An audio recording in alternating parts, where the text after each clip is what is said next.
ঘুরতে যাওয়া হয় না, তাই ভাবলাম যে একটু যাই কুয়াকাটা ঘুরতে। এই যে দেখতে পাচ্ছেন বিচ পার্ক, আগের মতো কুয়াকাটা নেই, অনেকটাই পরিবর্তন এসেছে, পুরো সম্পূর্ণ জায়গাটাই পরিবর্তন এসেছে। তো এখানে আসলাম কুয়াকাটা ঘোরার জন্য। তো প্রথমেই নামার পরে আমাকে জিজ্ঞেস করলো ডাব খাবো, আমি বললাম যে না আমি ডাব খাবো না, আমি প্রথমে একটা ব্যাগ কিনবো, কারণ এখানে পার্স ব্যাগ গুলো খুবই সুন্দর এবং চমৎকার।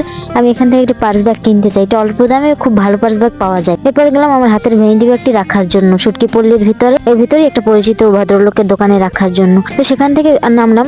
ব্যাগ যদি লকারে রাখতাম তাহলে 100-150 টাকা গোনা লাগতো। এরপরে বিস্পারে নামার সাথে সাথেই দেখলাম যে কুলফি বিক্রি হচ্ছে, ছোটবেলার স্মৃতি কুলফি, এবং একটা কুলফি কিনলাম। কুলফি কেনার পরে বীজ দেখা শুরু করলাম। বীজ দেখার সাথে সাথেই আমাদের সামনে হাজির হলো মোটরসাইকেল গাইডাররা আর কি। ওনারা আমাদের কনভিন্স করার ট্রাই করলো যে চলেন আপনারা লাল কাঁকড়া চর দেখাবো, তারপরে দোলনা পয়েন্ট ইত্যাদি নানান ধরনের সুন্দর জায়গায় দেখাবো, এবং আমরাও রাজি হয়ে গেলাম। তো আমাদের প্ল্যান ছিল যে আমরা যাব, এবং আমরা রাজি হলাম। রাজি হওয়ার পরে আমরা চললাম, মনে হচ্ছে কুয়াকাটা থেকে মেইন ড্রাইভে যায়, এবং বিচ পাড়ের পাশ দিয়ে আমাদের মোটরসাইকেল চলতে শুরু করলো। প্রথমে যেটি আমাদের সামনে বাজলো সেটি হলো যে ঝাউ বাগান। আগের মতো ঝাউ বাগান নেই, আমার মনে আছে 2017 সালে আমি যখন প্রথম এসেছিলাম আর কি কুয়াকাটা, প্রথম না যেন দ্বিতীয়বার আমার খেয়াল নেই, তবে আমার মানে বয়স হওয়ার সাথে সাথে প্রথমই হবে হয়তো। তো যখন এসেছিলাম কোচিং থেকে আর কি, বাসা থেকে মা আসতে দিবে না, আর রেস্টুরেন্ট ছিল, তো খুব জোরপূর্বক ভাবে না বলেই খুব সকাল 6টার সময় বাসা থেকে বের হই, তারপরে কোচিং এর টিচারদের সাথে চলে আসি সেবার। এবং তখন ঘুরছিলাম, তখন ঝাউবান খুবই চমৎকার রকম ছিল, কিন্তু এখন আর সেরকম নাই। তো এরপরে আমরা চলতে চলতে নানান ধরনের সুন্দর, যারা কোলাহল এবং যারা আমরা সবসময় শহরে থাকি তাদের জন্য একদম পারফেক্ট একটা পছন্দ হবে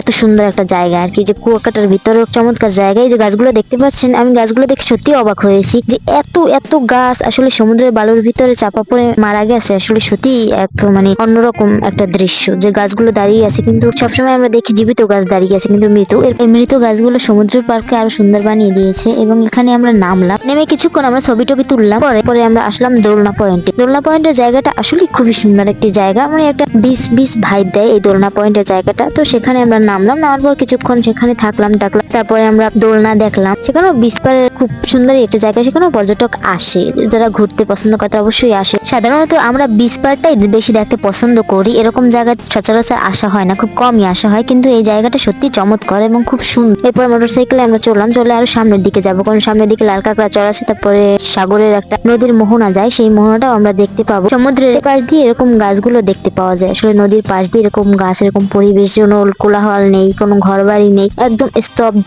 শুধু প্রকৃতি, খুব সুন্দর একটি চমৎকার জায়গা। তারপরে আমরা আসলাম, এখানে একটি খেয়াঘাট আছে, মূলত সাগরের এক পাশ দিয়ে নদীর মোহনা গেছে সেই জায়গাটি এটি। ওই যে সামনে আপনারা দেখতে পাবেন একটি খেয়াঘাট, এই খেয়ায় যদি পার হই তারপরে আমরা লাল কাঁকড়া চর যেতে পারবো, কিন্তু উনি এক্সট্রা আমাদের চার্জ করছিল, এই জন্য আমরা যাই না। এবং ওখানে দাঁড়িয়ে আমরা ছবি টবি তুললাম, কিছুক্ষণ ছবি টবি তোলার পর তারপর আমরা ফেরত আবার রওনা দিলাম। রওনা দিয়ে ফিরে সেটাকে টাকা দেওয়ার পর আমরা দেখলাম এক আচার, এবং সেখানে আমরা পেয়ারার আচার অর্ডার করলাম, যে পেয়ারার আচার খাবো আর কি। তো উনি পেয়ারার আচার দিল, আসলে পেয়ারার আচার কিরকম দিল বুঝলাম না, পেয়ারার আচার লবণে হয়নি, চিনিতে হয়নি, কিছুতেই হয়নি। তো এরপরে আমরা ভাবলাম হয়তো মিক্সার আচারটা ভালো হবে, তারপর মিক্সার আচারটা অর্ডার করলাম। মিক্সার আচারে তো চিনি দেয়নি, লবণ দেয়নি, তারপর আবার ফেরত নিয়ে লবণ দিয়ে আবার ব্যাক করেছে। এরপরে বিচ পাড়ে ঘুরলাম, বিচ পাড়ে ঘোরার পরে দেখলাম একজন ফ্যামিলি তার ফ্যামিলি নিয়ে আসে। এরপরে দুপুরের টাইম হয়ে গেছে, দুপুরে খাবার খাওয়ার জন্য আমরা রওনা দিলাম। সামনে একটা রেস্টুরেন্ট আছে, সেখানেই যাবো আমরা। তো এর ভিতরে আমি বৌদ্ধ মন্দিরের কাছেই গেলাম, তো সেখান থেকে আসলাম আমরা রেস্টুরেন্টে খাওয়ার জন্য। তো রেস্টুরেন্টে এসে আমরা অর্ডার করলাম গিয়ে, তো সেখানে আমরা অর্ডার করলাম গিয়ে বিরিয়ানি, কাচ্চি বিরিয়ানি। এই রেস্টুরেন্টের নাম হলো কাচ্চি ড্যাম। আসলে এখানে বিরিয়ানিটা খুব ভালোই ছিল, কিন্তু একটুখানি বলতেই হচ্ছে গোলাপ জল হয়তো সম্ভবত বেশি দিয়েছে, আমরা সম্পূর্ণভাবে খেতে পারিনি, কাচ্চি বিরিয়ানিটা রেখে দেওয়া লাগছে। এরপরে হাতে একটি মাউন্টেন ডিউ নিয়ে আমরা বসলাম বিচ পাড়ে। সেখানে খুবই সুন্দর একটি দুপুর বেলা, খুব চমৎকার একটি